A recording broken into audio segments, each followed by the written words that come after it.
Hello, friends. Glad you're joining me tonight for a special City of Fear. I wish you all a happy Halloween and a super Samhain. Wait, did anyone say that? Oh well, I guess they do now. I didn't have enough time to put together a story of mine in time for this week, but this would be a sad excuse for a horror podcast if I didn't release something the week of Halloween. I have a lot of influences for the stories I tell and the style I tell them. Aside from all my favorite horror podcasts, I grew up watching The Twilight Zone, Alfred Hitchcock Presents, Tales from the Crypt, Are You Afraid of the Dark, among others. I was probably reading horror stories from way too young of an age, but it's always been what clicked for me. Like so many, the stories of Edgar Allan Poe were one of the earliest keys that unlocked the doors to the world of the macabre. I initially thought about reading The Raven, given that my name Brennan means Little Raven or Sorrow. Yeah, I was always destined to be a goth kid. And I might do that at some point. But for tonight, on this week where the night is dark and the veil is oh so thin, I'd like to present to you one of my very favorite Poe stories. I hope you enjoy The Cask of Amontillado.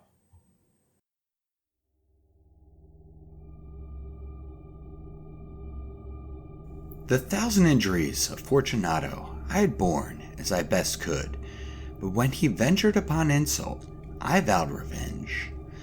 You who so well know the nature of my soul will not suppose, however, that I gave utterance to a threat. At length I would be avenged. This was a point definitively settled, but the very definitiveness with which it was resolved precluded the idea of risk. I must not only punish, but punish with impunity. A wrong is unredressed when retribution overtakes its redresser. It is equally unredressed when the avenger fails to make himself felt as such to him who has done the wrong. It must be understood that neither by word nor deed had I given Fortunato cause to doubt my goodwill. Continued, as was my wont, to smile in his face. He did not perceive that my smile now was at the thought of his immolation. He had a weak point, this Fortunato. Although in other regards he was a man to be respected and even feared, he prided himself on his connoisseurship in wine. Few Italians have the true virtuoso spirit. For the most part, their enthusiasm is adopted to suit the time and opportunity, to practice imposture upon the British and Austrian millionaires. In painting and gemmery, Fortunato, like his countrymen, was a quack, but in the matter of old wines he was sincere. In this respect, I did not differ from him materially. I was skillful in the Italian vintages myself, and bought largely whenever I could. It was about dusk one evening, during the supreme madness of the carnival season, that I encountered my friend. He accosted me with excessive warmth, for he had been drinking much. The man wore motley. He had on a tight-fitted party-striped dress, and his head was surmounted by the conical cap and bells. I was so pleased to see him that I thought I should never have done wringing his hand.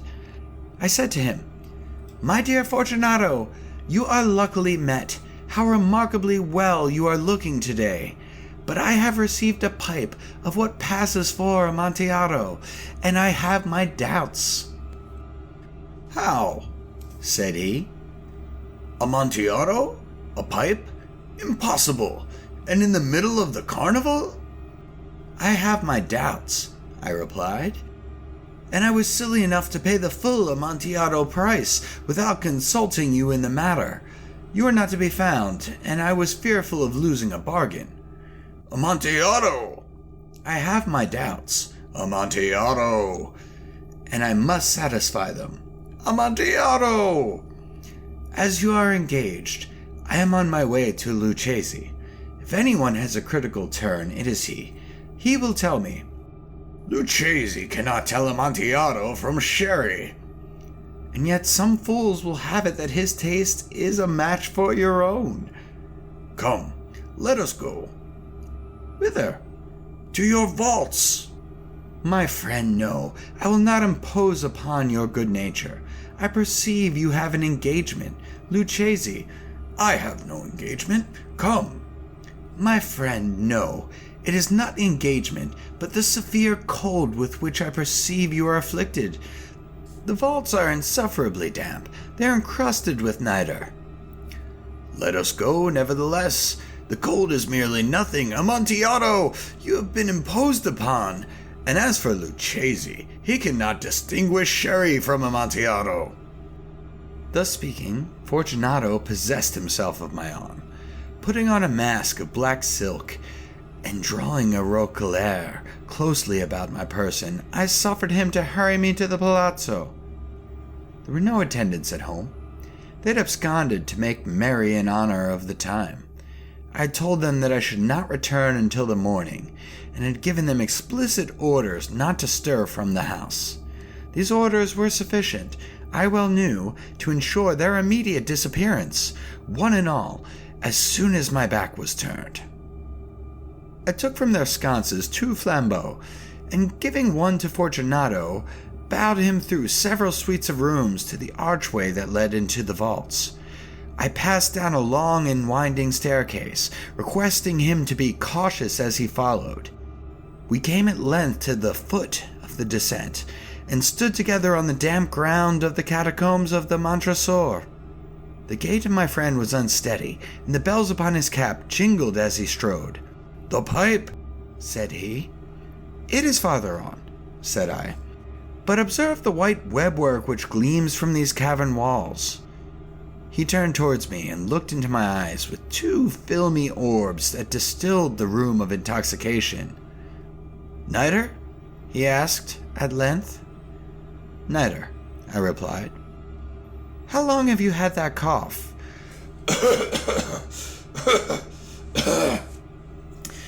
My poor friend found it impossible to reply for many minutes. "It is nothing," he said at last. "Come," I said with decision. "We will go back. Your health is precious. You are rich, respected, admired, beloved. You are happy as once I was. You are a man to be missed. For me it is no matter. We will go back. You will be ill, and I cannot be responsible. Besides, there is Lucchese." "Enough," he said. "The cough is mere nothing. It will not kill me. I shall not die of a cough." True, I replied. And indeed, I had no intention of alarming you unnecessarily, but you should use all proper precaution. A draught of this medic will defend us from the damps. Here I knocked off the neck of a bottle which I drew from a long row of its fellows that lay upon the mold. "Drink," I said, presenting him the wine. He raised it to his lips with a leer. He paused and nodded to me familiarly, while his bells jingled. "I drink," he said, "to the buried that repose around us." "And I to your long life." He again took my arm. We proceeded. "These vaults," he said, "are extensive." "The Montresors," I replied, "were a great and numerous family." "I forget your arms." "A huge human foot door, in a field azure. The foot crushes a serpent rampant whose fangs are embedded in the heel." "And the motto?" "Nemo me impune lascit." "Good," he said. The wine sparkled in his eyes and the bells jingled. My own fancy grew warm with medic. We had passed through the walls of piled bones, with casks and puncheons intermingling, into the inmost recesses of the catacombs. I paused again, and this time I made bold to seize Fortunato by an arm above the elbow. "The nitre," I said. "See, it increases. It hangs like moss upon the vaults. We are below the river's bed. The drops of moisture trickle among the bones. Come, we will go back ere it is too late. Your cough—" "It is nothing," he said. "Let us go on, but first another draught of the medic." I broke and reached him a flasson of de Grave. He emptied it at a breath. His eyes flashed with a fierce light. He laughed and threw the bottle upwards with a gesticulation I did not understand. I looked at him in surprise. He repeated the movement, a grotesque one. "You do not comprehend?" he said. "Not I," I replied. "Then you are not of the Brotherhood." "How?" "You are not of the Masons." Yes, I said. Yes. "You? Impossible. A Mason?" "A Mason," I replied. "A sign?" he said. "It is this," I answered, producing a trowel from beneath the folds of my roquelaire. "You jest," he exclaimed, recoiling a few paces. "But let us proceed to the Amontillado." "Be it so," I said, replacing the tool beneath the cloak and again offering him my arm. He leaned upon it heavily. We continued our route in search of the Amontillado. We passed through a range of low arches, descended, passed on, and descending again, arrived at a deep crypt in which the foulness of the air caused our flambeaux rather to glow than flame. At the most remote end of the crypt, there appeared another less spacious. Its walls had been lined with human remains, piled to the vault overhead, in the fashion of the great catacombs of Paris. 3 sides of this interior crypt were still ornamented in this manner. From the 4th the bones had been thrown down and lay promiscuously upon the earth, forming at one point a mound of some size. Within the wall thus exposed by the displacing of the bones, we perceived a still interior recess, in depth about 4 feet, in width 3, in height 6 or 7. It seemed to have been constructed for no especial use within itself, but formed merely the interval between 2 of the colossal supports of the roof of the catacombs, and was backed by one of their circumscribing walls of solid granite. It was in vain that Fortunato, uplifting his dull torch, endeavored to pry into the depths of the recess. Its termination the feeble light did not enable us to see. "Proceed," I said. "Herein is the Amontillado. As for Lucchesi—" "He is an ignoramus," interrupted my friend as he stepped unsteadily forward, while I followed immediately at his heels. In an instant he had reached the extremity of the niche, and finding his progress arrested by the rock, stood stupidly bewildered. A moment more, and I had fettered him to the granite. In its surface were 2 iron staples, distant from each other about 2 feet horizontally. From one of these depended a short chain, from the other a padlock, throwing the links about his waist. It was but the work of a few seconds to secure it. He was too much astounded to resist. Withdrawing the key, I stepped back from the recess. "Pass your hand," I said, "over the wall. You cannot help feeling the nitre. Indeed, it is very damp. Once more, let me implore you to return." "No? Then I will positively leave you, but I must first render you all the little attentions in my power." "The Amontillado!" ejaculated my friend, not yet recovered from his astonishment. "True," I replied, "the Amontillado." As I said these words, I busied myself among the pile of bones of which I have before spoken. Throwing them aside, I soon uncovered a quantity of building stone and mortar. With these materials, and with the aid of my trowel, I began vigorously to wall up the entrance of the niche. I had scarcely laid the first tier of my masonry when I discovered that the intoxication of Fortunato had in a great measure worn off. The earliest indication I had of this was a low moaning cry from the depth of the recess. It was not the cry of a drunken man. There was then a long and obstinate silence. I laid the 2nd tier, and the 3rd, and the 4th, and then I heard the furious vibrations of the chain. The noise lasted for several minutes, during which that I might hearken to it with the more satisfaction, I ceased my labors and sat down upon the bones. When at last the clanking subsided, I resumed the trial and finished without interruption the 5th, the 6th, and the 7th tier. The wall was now nearly upon a level with my breast. I again paused, and holding the flambeau over the mason work, threw a few feeble rays upon the figure within. A succession of loud and shrill screams, bursting suddenly from the throat of the chained form, seemed to thrust me violently back. For a brief moment I hesitated. I trembled. Unsheathing my rapier, I began to grope with it about the recess, but the thought of an instant reassured me. I placed my hand upon the solid fabric of the catacombs, and I felt satisfied.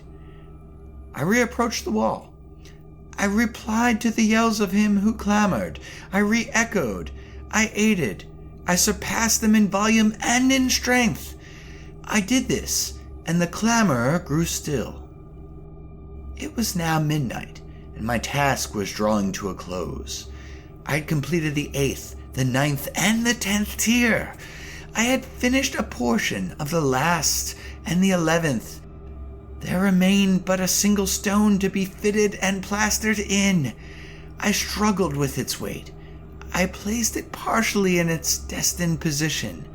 But now there came, from out the niche, a low laugh that erected the hairs upon my head. It was succeeded by a sad voice, which I had difficulty in recognizing as that of the noble Fortunato.